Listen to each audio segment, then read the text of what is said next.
Coming to all of these colonoscopic procedures or this, colectomy procedures or the small intestine, when we think of, enterectomy, you should understand duodenectomy, jejunectomy, ileectomy all qualify as an enterectomy. Here you need to know number of segments that are being treated. Is it one segment they are removing or two segments? So if there is going to be additional resections, then you can report the add-on codes for enterectomy. Same way goes with enterostomy if the physician is creating an artificial opening in the small intestines. Now we move on to the procedures that are commonly done on the rectal and the anal region.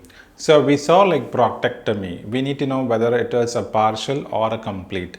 In conditions like precedentia of rectum where there is complete prolapse, they are going to do either a total or a partial proctectomy. Okay. Next here comes, let's move on to the procedures that are done in the anal region. Here we have something called like a fissures. Patient develops fissures and fistula. A fistula is an abnormal communication between two organs, right? We have this vesicovaginal fistula, anorectal fistula. So here the physician does the removal of this fistula. It's called as fistulectomy. We need to know whether it is a fistulotomy or a fistulectomy, where sometimes they place something called as a seton. A seton actually closes the fistula's connection between two structures.